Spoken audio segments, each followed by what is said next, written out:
You're recording now, so. Okay. That's why I didn't want to start early. Although I should have just left it for all the outtakes that I could probably have gotten out of it for the last half hour, but, you know. All right. And I just want to reiterate to everybody who's got questions, okay? The audio from everything is going into the laptop, so if people have questions and you're asking from back there, the folks who are going to watch this later aren't going to be able to hear you, so ask for the mic, please, and we'll just bring that mic up. Who's going to be watching it later? All the people who wanted me to stream it, but I wouldn't because we sell tickets to this event. All the people who want to go and say, but Chris, you said on date whatever, that you would be adding whatever to the game, and you did not do that. I would like for you to do that. Those guys that actually link to videos to the exact timestamp in live streams where we said something that we ended up not doing. Just show the warrior. Yeah, we'll see nothing. All right, well, I think we're just... Here's the mic. Not again. Finishing up something else. Just about ready here. Sounds like he's recording, so we don't need to wait for Zeke, so we can get started. All right, guys, welcome back again. You have some new faces here. We decided last talk we had Joaquin here. He did contribute. He didn't think he would, but he did. Once or twice. And you're another one that we have just because people have probably heard your name or heard you playing for things, and thought it'd be good to get your face out front. So.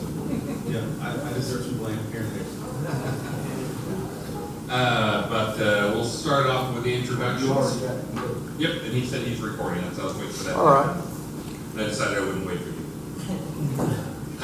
Obviously, you guys know I'm Chris Spears, Atos in game, and the guy driving a lot of stuff these days. And we are here to talk about player housing and POTS. And I want to introduce some other people here. Hi, my name's Damon Waldrip. I guess I'm the primary artist. Been the lead artist for a while. Lead artist, primary artist, art director, art junior artist, let's see, environment artist, character artist, VFX, animator. I don't know, did I leave any out? You probably won't. Anyway, of course, Scotty helps us out a little bit. I actually just had lunch with him, and he sends his regards. He says he'd love to be here, but in fact, he's spending this, because he's such a busy guy, he's spending this little piece of time doing a little bit of work for us right now today. So he's actually busy doing good work.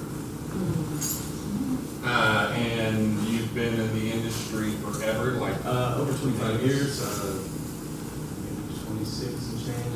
I have to figure out what date what did I actually start, but something like that. Yeah, I started at Origin Systems. Actually worked on one of the Ultimas on Ultima 9, I believe. But most of the work I did at Origin was on Wing Commander games. But anyway, I've bounced around several companies since then. Was at Sannio for quite a while. Worked on Star Wars Galaxies for 6 years, I think. And so contributed quite a bit to that. Pretty darn good product. Love Star Wars. Love it. Yeah, I contributed a lot to like sort of designing some of the character customization and spaceships, different things. Anyway. cool. And this is also pointing out one of those things I've mentioned is different about port over time. We've always been a much older than average game company, where just a lot of game companies, they average in the 25, median age maybe 25 or, at most 30. We have like more than half the people who've worked on the project recently are 50 plus. So we got 3 up here who are in the 50 plus category, and we got the young and Travis, who's only got like 15 years experience or something. 18 years experience, yeah. Yeah. Next up we have Sannio, which you spell S-A-Y or S-A-N-Y-O. I spell S-A-N-N-I-O. It's not Sannio. It's Sannio. It's a Latin word. Anyway, you know me as a level design and quest guy for Traveling Avatar. Most recently, some of you may have been playing the new Wolfine, revised Wolfine, and I think a lot of people seem to like it. Going all the way back, I guess it started in 2001 at Origin as a community relations guy. A few years after that, I was game support at NCSoft, and I switched at NCSoft to be a designer on Dungeon Runners, and I stayed in the designer track, and I've worked on games like DC Universe Online and Star Wars: The Old Republic, and trying to Atos my weeks. All right, and then on the end here, you have the young one. I'm Travis Koleski, list Rostov in the game. Fast 4-4 on the forums. Corp was taken. I wanted that. This is gone. I started just indie games probably 18 years ago. I think the website says 14, but that was 4 years ago. Yeah. I actually have that I'm going to go update some stuff on the website for the team. I think I didn't have white hair and my picture on there, and people comment on that. Like, the game is killing them. Like, no, the 5-year-old's killing them. Yeah. Keeping it alive, keeping it alive. I joined with all these guys and Richard on NCSoft Tabula Rasa. I'm going to work with him, but I was an old UO player, UO fan, so that was awesome. Worked on like a Warhammer online game, Tabula Rasa. This is my third MMO. Darkstarr, Transformers, just a bunch of miscellaneous. Working awesome. You get to work on a lot of different games. Mostly world building, like making the environments, borders, mountains, streets, stuff like that. Cities, some VFX on some games, so I don't have to do much of things. The stuff you do, it's pretty good. Love you like. Thank you. How about my stuff, guys? Does it always look good? Well, I like to say it sometimes a good Okay, next topic. Yes. It's extremely functional. It's extremely functional. So, again, I will remind you, we did not preview this stuff, so we're seeing this stuff at the same time you guys are seeing it. So, over the last 12 months, housing highlights. And I think the talk was housing highlights, player-owned towns, and player-owned dungeons. I'm not sure if you got that all captured in here, so I'm going to try the last one. I think we got through one slide, and then we had to like rush to the second slide because we talked for the entire hour on the first one. So I'll try to get this going a little bit quicker. Hopefully, as we get through the days here, you guys will have fewer questions because we can answer them all. I'd like to chime in as well. So since it's pot related, I'll point out that I've been the primary implementer of pots for a while. Travis does a lot of decorations and basement and player dungeon bits, and Damon does, they overlap a lot. Decorations and for both pots and lots. I made, yeah. Those are good. All right, sorry. All right. So let's see. Some things that came up were hot water type changers. This was another one that, again, yeah, it was on the list. I didn't know that. I had players suggest it, and I was like, I want to make that. And I went and looked, and it's like, oh wait, there's a JIR for that already. And so I went and did it, and apparently it's been a JIR that's been sitting around for a year or something that hasn't been touched. So. Ken and I had a few quality of life stuff conceived of. Like this was one of them, and but Ken has been a super busy guy, so he wasn't able to sort of tackle all that. It was lower on the list, but Chris was able to handle it pretty quickly and pretty simply. But that was also another one that will be coming for that is also some hot weather changers. The other one that I had that was a great idea that I was talking over Holt, and I put it on the channel this morning, was having a wax cylinder player that plays for the entire town. So governors can do their own thing, which he then told me is like, they already have that. I wrote up a JIR for it, and I was so excited about it. I did not have it.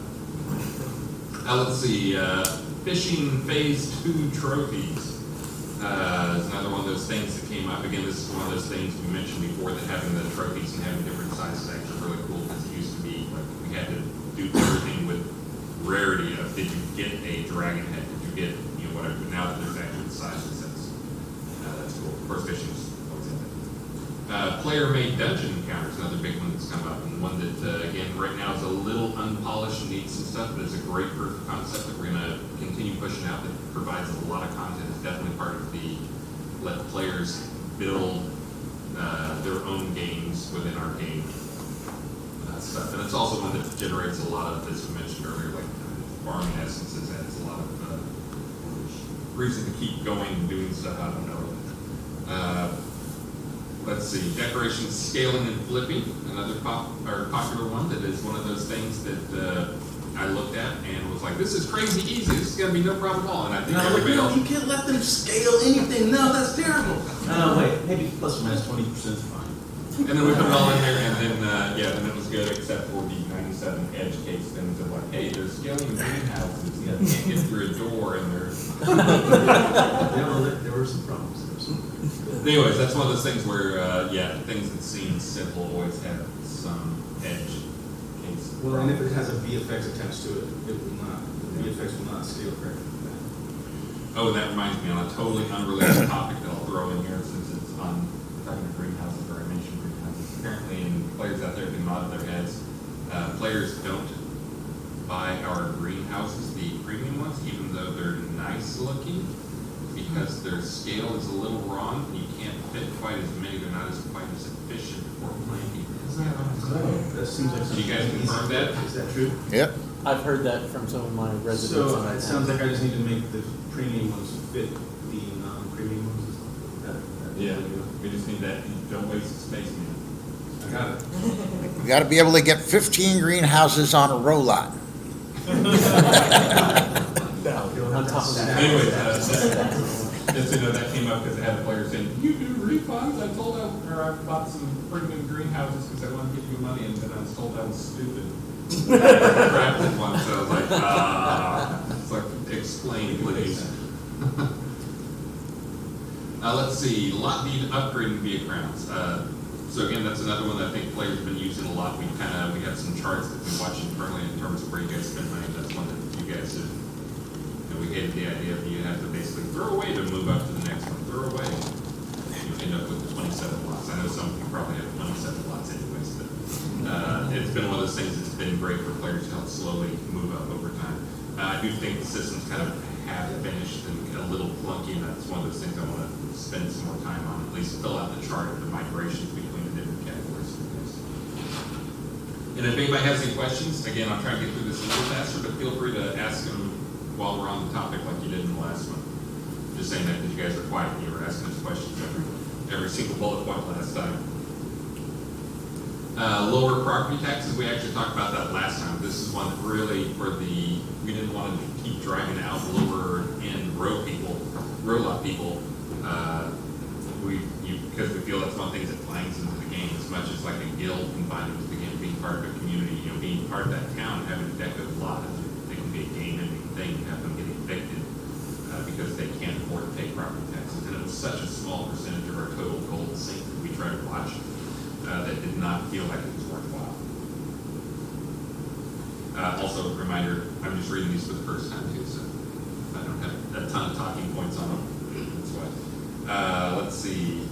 Lot D quest rewards. I think people forget that we didn't add those, I guess, until earlier this year. It was the original Lot D reward you got at the end of the whole episode 1 storyline. And then we shifted that to at the end of any one of the outskirts scenes and added in a different reward at the end of the storyline. And sometimes there's a little bit of a problem quest-wise because I want to make sure that I don't break it for anyone. I have to make adjustments to the quest with the flags that is checking for you. So if you finish the storyline, but you didn't pick up your deed, but maybe you want to get your deed at the outskirts instead, there's a little bit of a logic spaghetti thing going on right there. So it's a little difficult. Thankfully, everything's sort of settled, seems pretty good. Once in a while, there's a little hiccup, but it's usually not related to those flags. Yeah, just so you guys know, on the lot deed, that's one of those things we started realizing that we were, the quicker we can get player into housing, when we were redoing the starting experience, that's one thing we talked about is we know that housing is one of our stronger things, and it's one of the stronger things to find people in the game. We actually... It's no surprise that players love housing in whatever game it's in.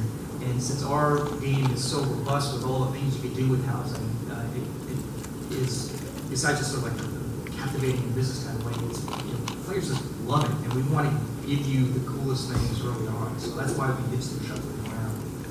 and that's why we keep making some like little adjustments in the early game to make sure that players experience some of the best things and learn the right things early on, so that way their later experiences just improve, more improvement on them. Yeah, that's what we actually talked about as we went through just as a team trying to figure out like what can we do to improve things, improve stickiness, all these other things. That's one of the things is the not wanting to highlight the quest system too much, because especially for a new player who's not really bought into the game yet, not monetarily bought into the game, but actually it's like decided they're going to play the game long term. Forcing them into a quest line where like go do this quest line that may be somewhat buggy or unpolished. Sannio called me so. Sometimes it's my problem. Sometimes what's going on? But we actually talked, and I still think it's something we should consider doing. Is some players just want to come, because I think everybody knows we have UO players and then we have ultimate players, and those do not necessarily cross that much. And that's one thing we talked about having was having. Well, the thing that I really wanted was, you walk into the game and 30 seconds into the game after we've taught you how to jump and pick up something and shoot a bow and use a key. You walk out and the dude says, do you want to be an adventurer or do you want to go start your life as a homesteader? And if you say homesteader, it teleports you to an open lot and gives you a road lot deed right there. And you get started that and skip the whole quest thing rather than throwing them into the quest line. And not to say that you might not want to go back to the quest. Yeah. Yeah, that would basically mean you hit the outskirts, and when that effectively started, you hit the outskirts map and start the outskirts map instead of being like, I'm Sergeant whoever, and instead it's, you want to be a homesteader, here's your home, go get busy. There's red flags there though, so you can't just throw that kind of thing in there, because if players, we talk about this too, if players want to, housing is kind of a reward. We want you to be rewarded early on, but if you've got everything, it's a place to keep your stuff, it's a place to show off your stuff, it's a place to just sort of hang out and meet and all those kind of things, and that's great. But in many games, it follows after you have made friends and collected things and got special rewards. But so if you get the place where you collect it all first, it may be just like a big empty. This was kind of neat, but I don't know why I have it. Kind of thing. So sometimes you have to be careful. One thing needs to follow the other. So you need to sort of, like any tutorial kind of thing, you should be introduced to things in a certain order at the right time. So we just haven't given it out there just off the cuff. And there'll be certain things we want to make sure that happen to give it to you as early as possible. Let's see, more stuff that happened in the last 12 months. The Pop and Guild messages of the day. I think this has been one of those little things that has added a ton to the community and helping you guys get things across. I mentioned this to somebody else, but I forget if I mentioned it to the whole group, but that's one of the things I was looking at as we look at the usefulness of the dialogue system coming to be able to program your own NPCs. That's one of the things I've actually talked to people about is when you are walking around in the overworld, Novia, that there's actually, you can put an NPC outside the town. Basically the towns that have their own little town crier stands outside, and now you, without entering into the town, you can have your own town crier that you can be the guy who programmed all the dialogue, so you can basically, here's the guy you get to write his dialogue for, here's, tell me about the town type stuff, and say, welcome to Crafter Town, talk to whoever for whatever, like that type of stuff, so that rather than, they walk around, that's people worried about, like, they don't know what they're doing, they enter in scenes, they don't know what's in there, and they get confused or whatever, but having this is like, okay, now you're on the overworld, you can see, you have a quick way to like talk to that guy, and it's like, we're an experienced town, we're all full up or whatever, but anyways, that type of stuff, so we can help people out a lot, give them a lot more information without having to suck them into the town. Just going along with the guild message of the day, that's kind of the guild message of the day on steroids. We'll definitely be able to do that inside the town with, town crier type stuff, but doing it outside the town even before they enter into the town. Will be cool. Teleport scene scrolls, we talked about that earlier. Again, just trying to make sure everything's trying to move towards making the game more fun, like we used to favor far more often, like old game system designs that we made and kind of clung to in immersion, and now we're really trying to move into more of like, let's focus on fun, let's make the game fun, and keep the immersion where it makes sense, but don't try to force it down everybody's throat. And then the go away thing. no trade items placeable, and this is part of the thing, it's part of the system that I know some players are not super thrilled with, but it's something that we really needed to do, and I can talk more about it. I think we've got an economy one coming up at some point. But having the no trade items placeable, which is really an important thing. The guy who was sitting here a little while ago mentioned the pallet. That's another thing that's going to be there, so you can place stuff on your lot that's no trade, so other people can use stuff that you put in your pallet, pull that off, and have easy ways to deco. That's one of those things like for deco divas. Justin was here, but anyways, but having the people who can come and deco your lot and have ways that they can use your no trade items to decorate your lot. You shouldn't be able to pick it up, you can. But anyways, lots and lots of progress. And again, this is one of the things you guys are most passionate about, and we know that housing is one of the things that keeps people into the in the game. Hey, there's a question. I got a question. Can you make it easier to upgrade a lot deed to a tax-free without having to go in the mover and do all that kind of stuff? Because you already have a menu where you can pay your rent on all your properties. It'd be nice to be able to right-click and just upgrade that to tax-free without having to change anything. Yeah, and I don't know why it couldn't be done before. The guy who would know why why it's tough is at ACL Fest and sending me pictures from ACL Fest and telling me it's cold and windy, it's weird. But he's the guy who did the upgrader system, and I'll have to talk to him to find out why, what the difficulties were. But I'll see him on Sunday and talk to him on Sunday because we're going to ACL Fest together. Yeah, I mean, that seems like it makes sense, but it's one of those things, a lot of it is our number one priority, or got a lot of number one priorities, but we want to make sure, cardinal rules, we never want to introduce something that could result in some type of way to do things or cause problems that, could corrupt player data. We've been really good on not losing player items and player stuff, and, basically, even though we've had probably hundreds of people report to CS those type of problems, the number of times when we've tracked them down is there's only been a couple of times when we couldn't explain what happened to their items. And that's one of those things that seems easy, but having that type of swap out type stuff of, from this type to a different type is actually a bit tougher. But again, it seems like something that should be done, and I'm sure there's some complexity and I'm just not aware of. So right now, I can take a look at it. If you wanted to do that, you'd have to move your house into the mover, then you'd have to take the lot deed up from the lot, and then right-click on it and do it, and then put it back. Yep. Okay. Yeah, and that's, again, I know tedious. It's one of those things that's also, that's an opportunity where you guys are trying to give us money, and we're making it hard for you to give us money. Anytime we have stuff where, you want to give us money, we want to make that as easy as possible. There's a bunch of places we've failed at doing that. So, had some people who were EVE fans who were mentioning that, I like EVE and this in your game. It's like, yes, they're both insanely complicated at times. Merrick? Not Marquis?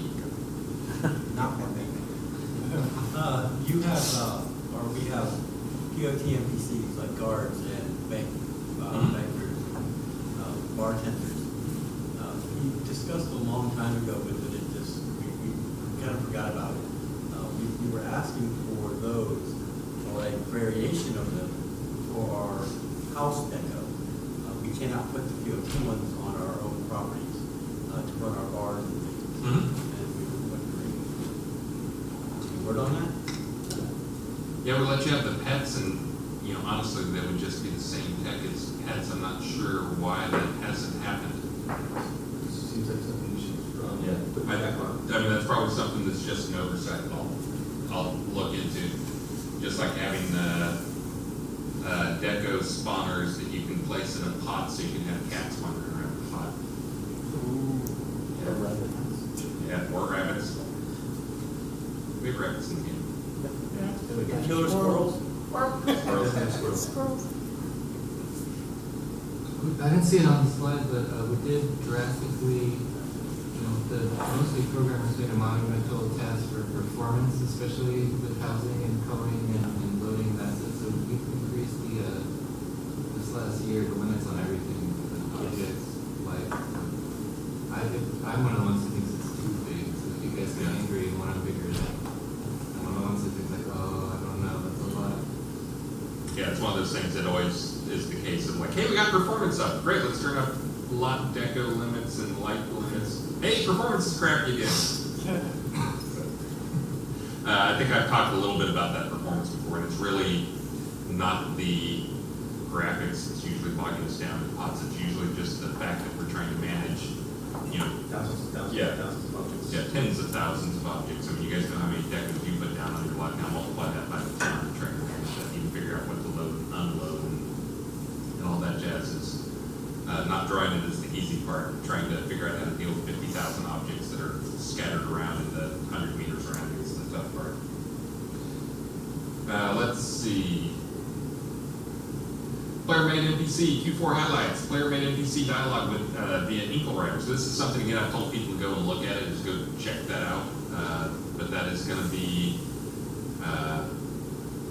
probably the foundation for a lot of our stuff going forward, and it has a tool that you guys can have. And I have a question. Can you embed emotes into Inkle Writer? So again, it's one of the nice things about it is it's an open source system. And yes, we should be able to embed emotes, whether that will be in version 1. Again, some of these things we're going to get out in stages. Talk in depth about the Lua stages that I'm going to be putting things out in. The Inkle Writer is one that, again, Undone has spent a lot of time with it because he uses it on this other little side project that he works on. Undone? Bobby. Dr. Bob. And he loves it and all that stuff. And of course, I was just like, great, put it in our game. Let's get it in there. Yeah, it's open source. We can modify it. We can embed stuff in it. That's part of the beauty of it. Is so many of these other things we've looked at it. We either have to completely write it from scratch. We got to find some open sourcing because there's never anything that fits exactly that's an off the shelf thing. This one is actually when we went over the requirements for stuff we wanted.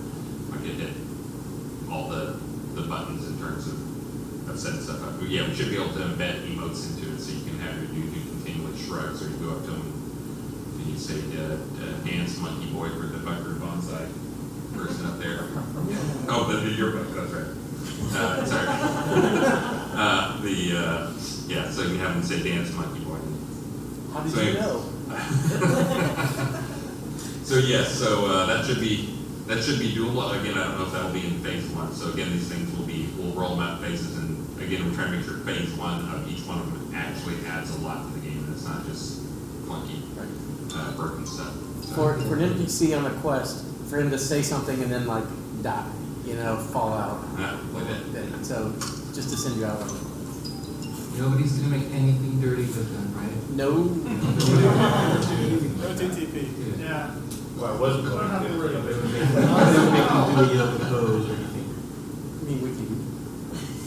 And we haven't talked about like how any of that stuff, or if there's going to be. That's one of those things we should do if we were a better company focused more on profits. We'd always start off every conversation by talking about how do we make money on this. That's one we haven't even talked about. I know there's going to be free NPCs. I mean, that's probably just off the cuff. My idea would probably be that you get X number of dialogues on a free NPC, and you can put you get like 100 lines of dialogue or 100 some amount of data that you can put in there, and then if you want a guy who has a crazy long one, that's like okay, you got to buy the wise old NPC or something like that, or just the usual stuff of it's visuals, and the normal looking dude is free, and normal female's free, and you want to make a cool dude. So could you do it like Dungeons, where you just add points? Maybe that'd be a lot per person. Yeah, that's. I was just thinking, Insane.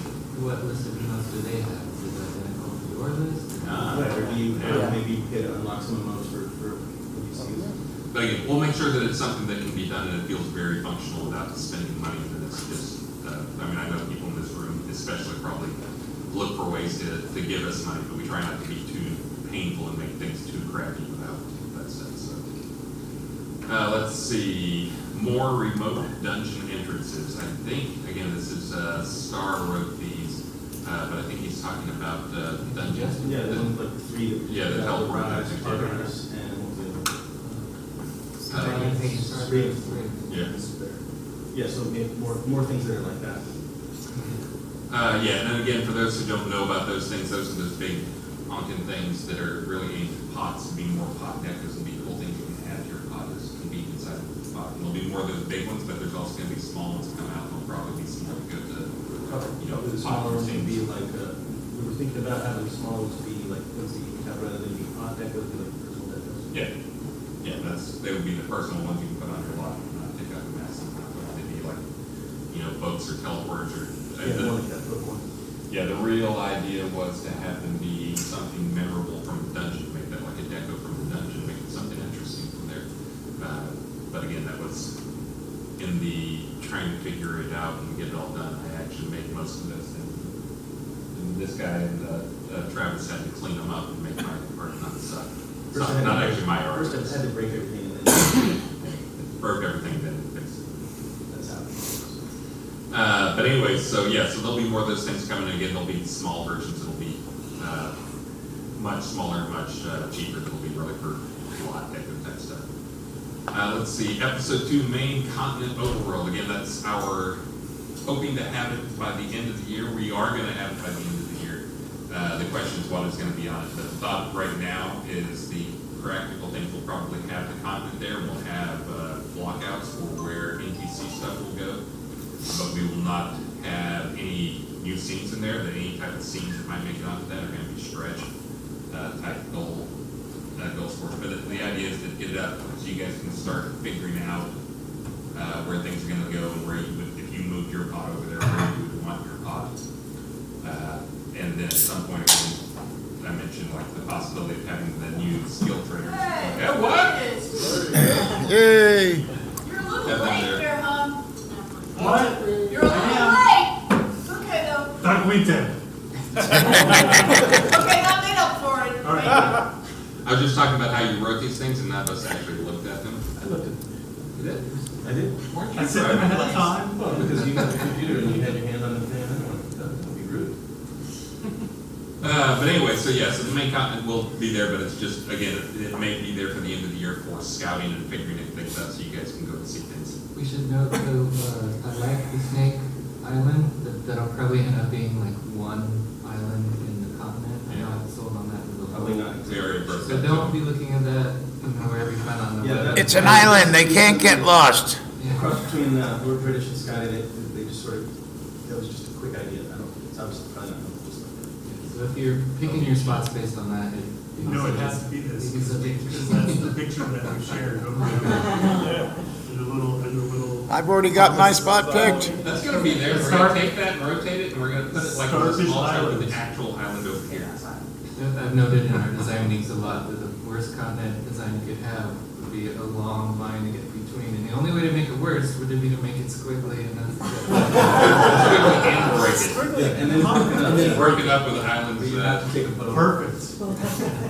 Yeah, and that's the other one that I've mentioned is a possibility for this, is this will be in the game, it will look just like this, except it's gonna be a scene that looks like this, looks like a blood blaze, scaled scene, but that's what, roughly what it looks like. We should make it look like the Amazon symbol, and then see if Amazon. Start selling ads in our game, Which we're gonna start. the other day, I was looking at the Amazon symbol, and I decided it looked like a penis, and now I cannot see it. How you did that to us?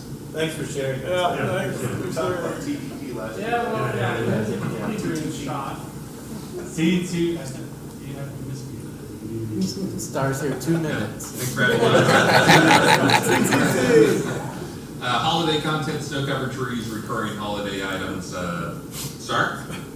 Yeah, well, yeah, because it's the holidays, so we have to do the holiday stuff, so we'll bring back all the recurring holiday stuff, and then, David made some awesome pine trees with snow on them. I did, so y'all can decorate with snowy pines if you like. Yeah. So you're gonna have your little winter wonderland decorations with your, because we've had Christmas trees, and then we've talked forever about, we'll have winters, we'll have snow, like weather patterns, we'll have snow accumulation.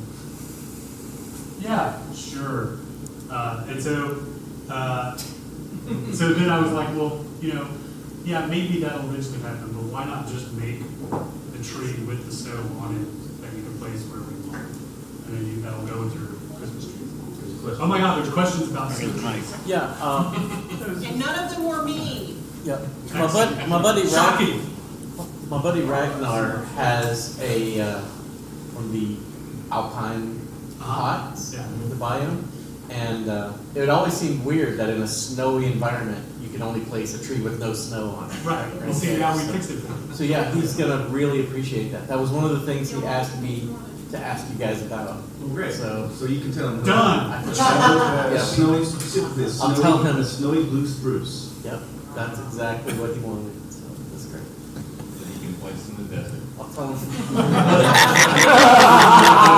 Hang themselves with this, is what I was saying. Well, It snows in the desert. What? Yeah, well, you know. Yeah. Were there any other questions before we move on?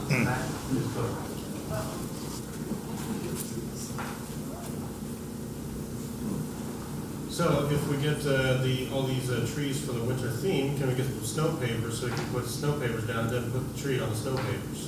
Oh, that's a good idea. I think that's a great idea, and snow pavers is a great idea, let's definitely put that in the backlog, and also, there's another one there's another paper, what was it? Scotty was telling me that y'all want a path. Dirt path. Dirt path paper, so, yeah, I'm definitely happy to roll out snow pavers and dirt path pavers. Check with Scotty, I think he started on at least one of those.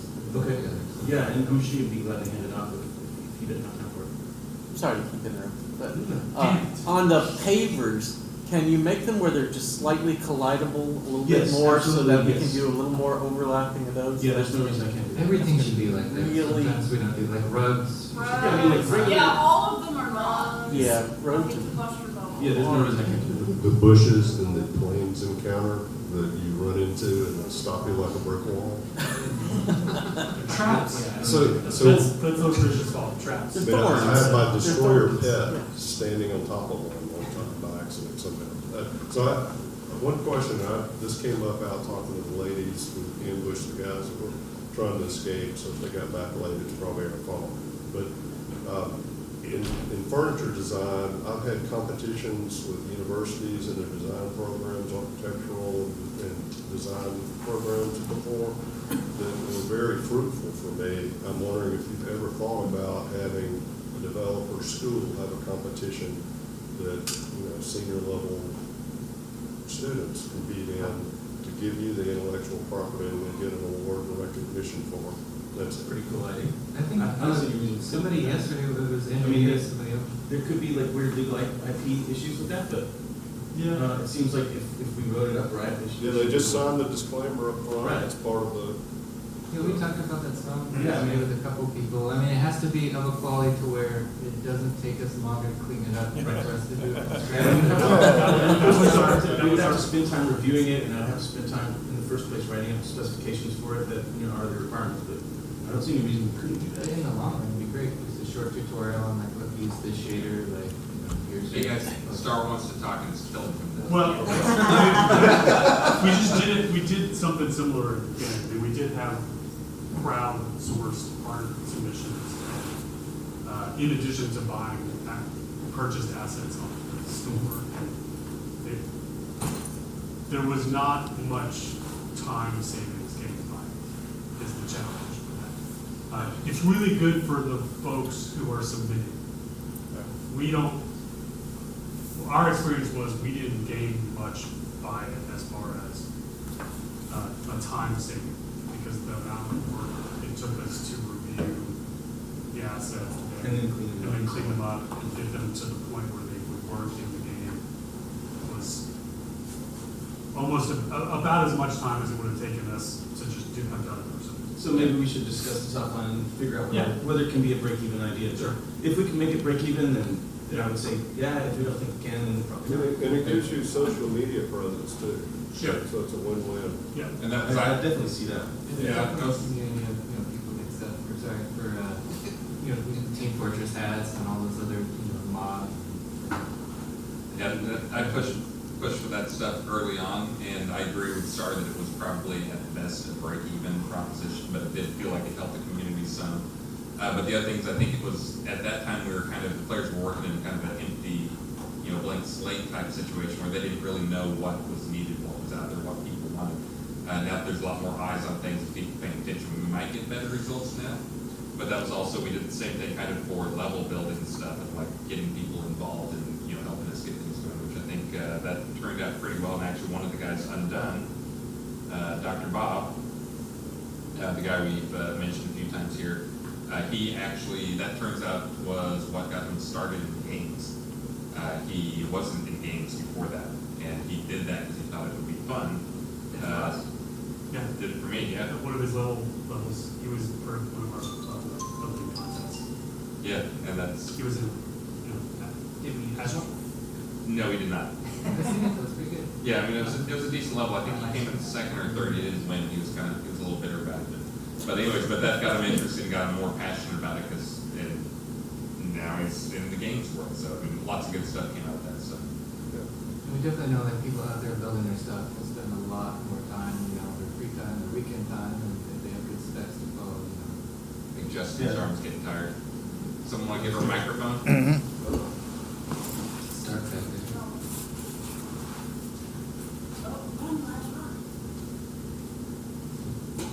What happened to those? Didn't we have some player-created dungeon rooms that were supposed to go in? I don't recall, I don't remember seeing those. So, okay, go ahead. A couple got adjusted and put in, I don't remember which exactly. Yeah. Like I think the Resolute Sewers was one.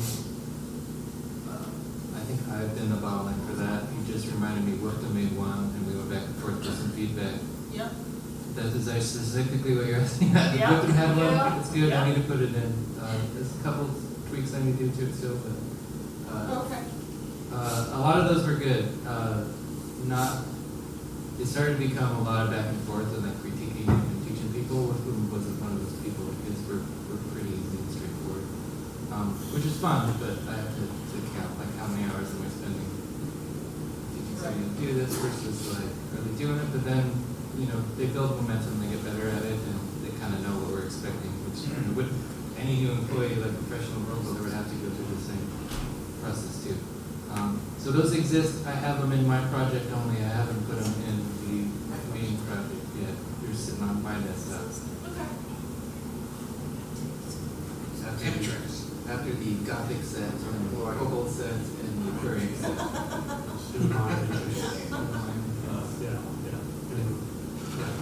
Just have a few things to say. One more, and then we should talk about this. Yeah. Eric?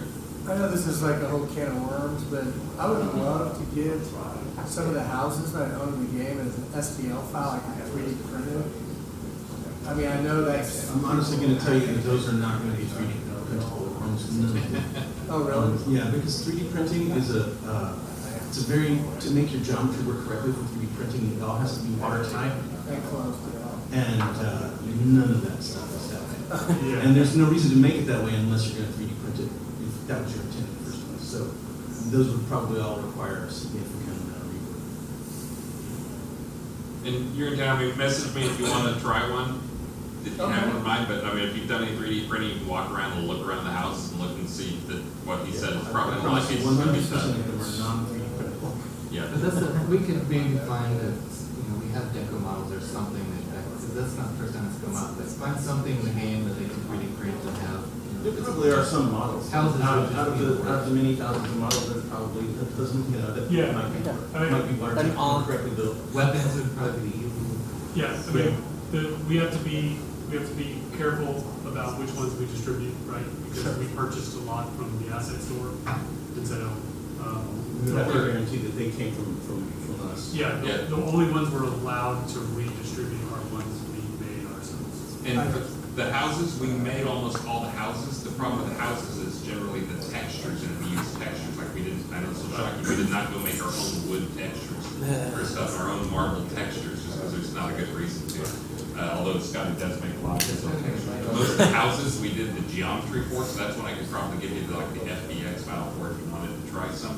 The only thing that starts talking about is like, we can't hand you the whole model and textures and have you use some. I totally understand. That's actually, if you remember the asset sharing stuff, we share as much as we could through things with like Dev Plus people back in the day, but that kind of fell apart because of that reason.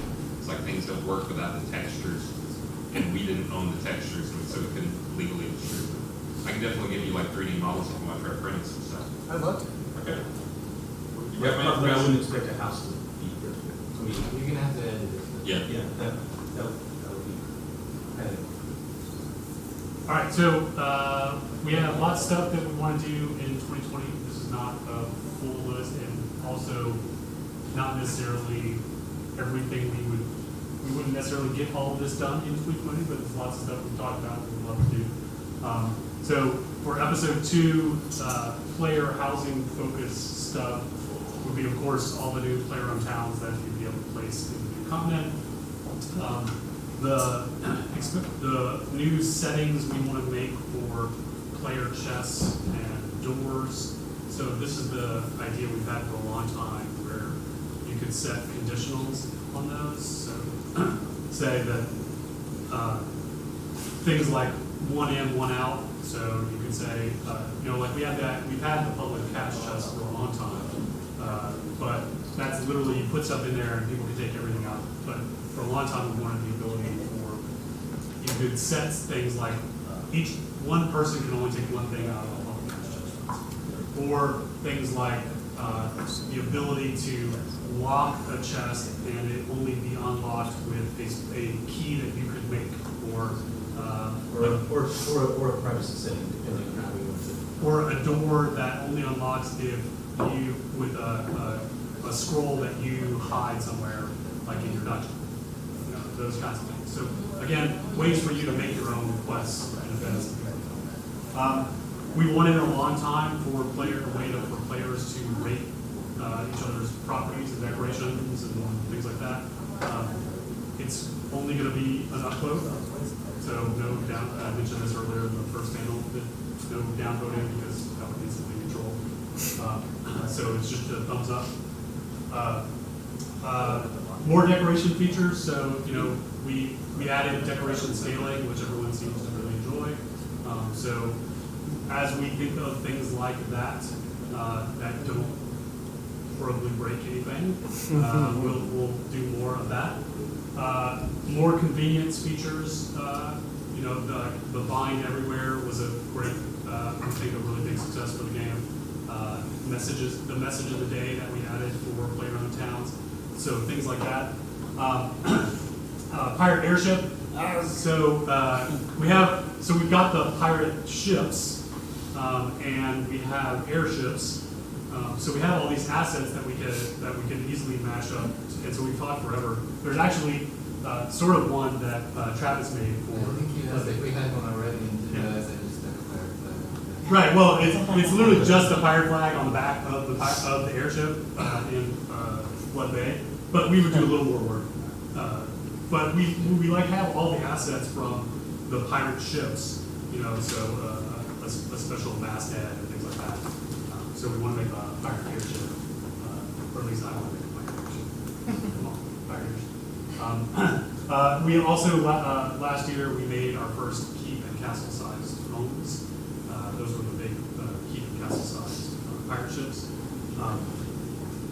They're insanely big. Seeing one, it's just like, I laughed out loud when I saw how big it was.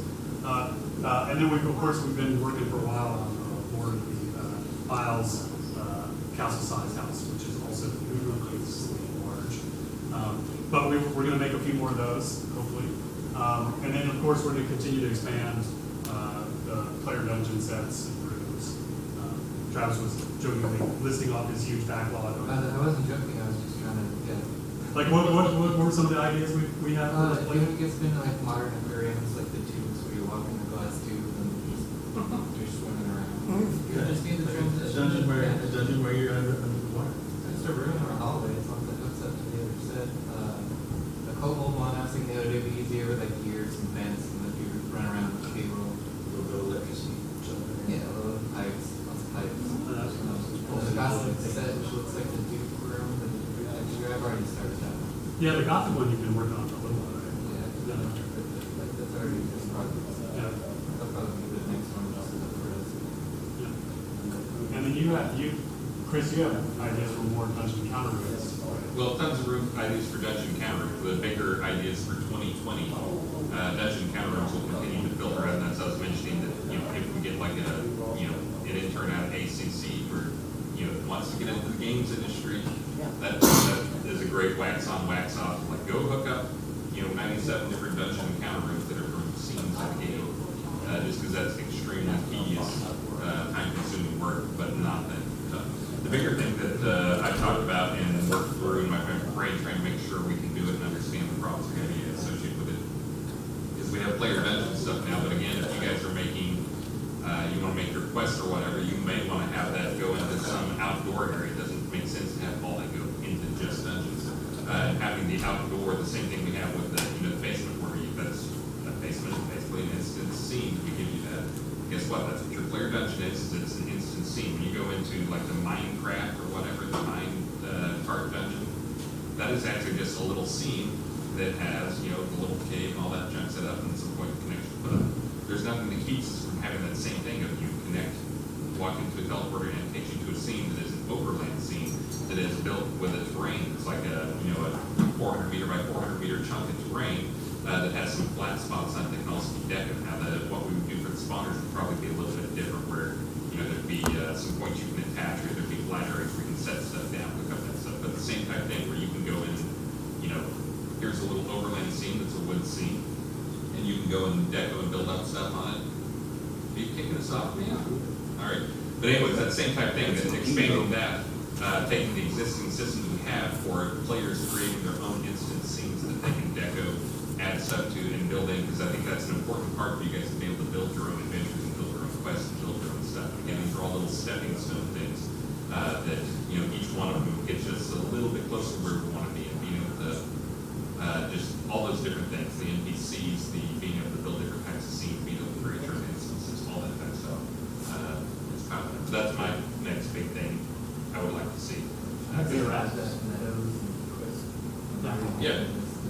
Oh yeah, and whether it's an island or whatever type of stuff, you being able to go and deco it. I mean, you can imagine like if you have like a fishing island, here's a teleport takes you to your own fishing island, so if you decoed it, put your own NPCs on it, put a counter on it, build the house of pirates or whatever. So, anyways, that's my dream for 2020, because I being well aware of all the tech involved with it. There's not any real challenge. The challenge is something that keeps getting it set up and building some NPCs, even though we can start with you. We mentioned cages, like the fishing scene. Yeah, coming up with the spawn sets is going to be the tough one.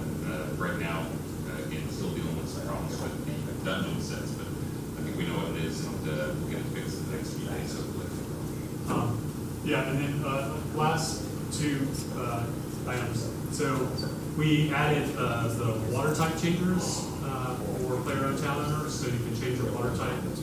So now because player-owned towns only have fresh water for fishing, but now you can have fetid and salt. So now you have 3 of the 4 types, but you don't have lava.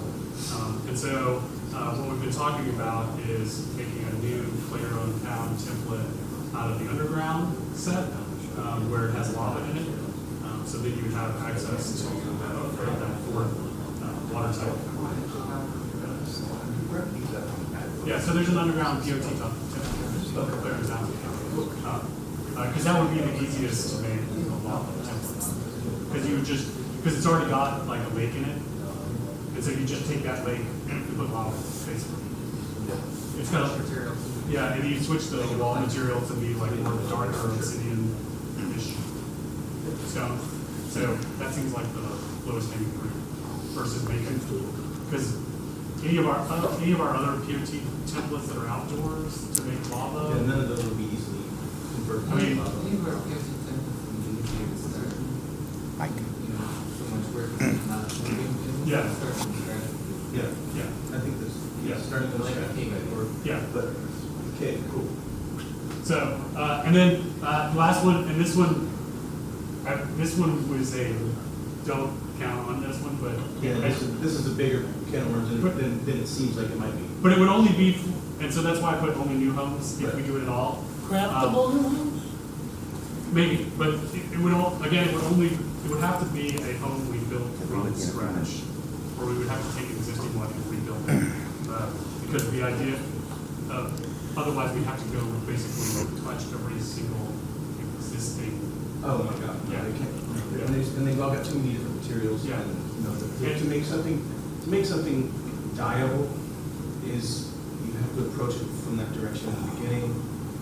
90% of the time, there are some things that can be sort of reverse engineered to be made viable, and I've done that with some wearables, but because homes have so many different materials,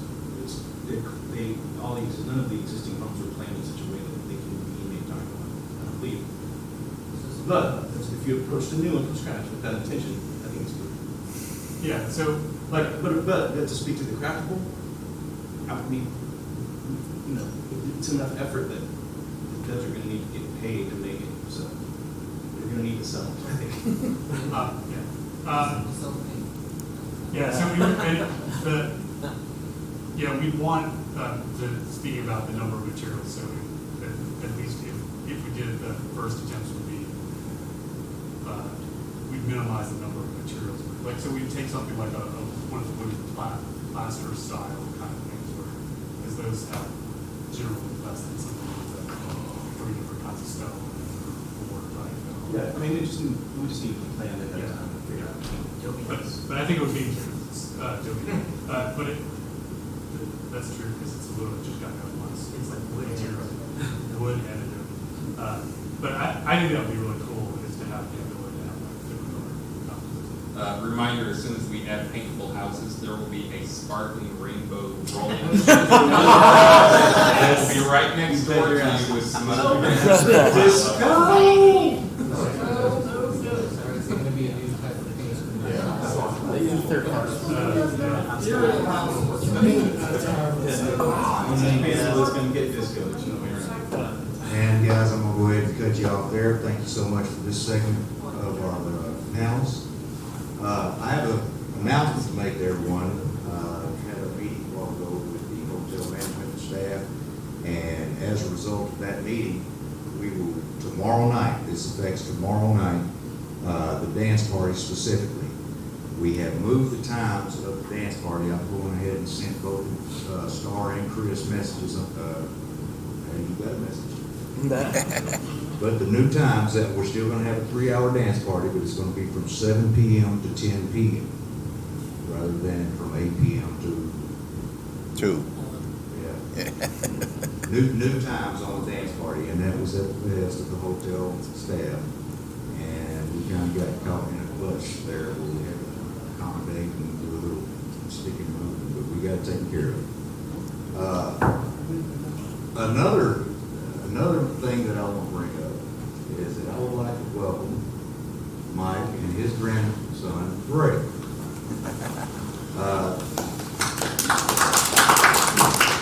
It's a fascinating story you hear throughout this game, and today is no different. Yep. And I have to share it with everyone because it's just outstanding. They were coming up from Houston, Texas. Is that correct, Mike? They were coming up from Houston, Texas. They don't even play the game. But there was something about this. Things to do in Austin. Today, Yeah, that things they to do in found Austin. in Austin, Texas, and they're here joining us. There was an interest sparked. So I say that to say this. There's a certain spirit about this game. Everybody that's in this room, I'm sure, experiences that spirit. I know that I do. I've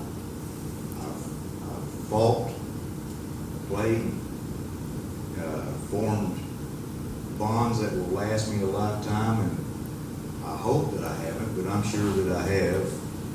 Got a few enemies out there. But the point of it is that no matter what facet that you find yourself in, that there's a certain spirit about this game that has brought all of us together, and not only has it brought all of us together, it's reaching out to the outside world. Mike, you and your grandson both greatly appreciate it, and you are most welcome, sir. And the game is free to play. At this point, this is where we usually ask new members to sing a song for us.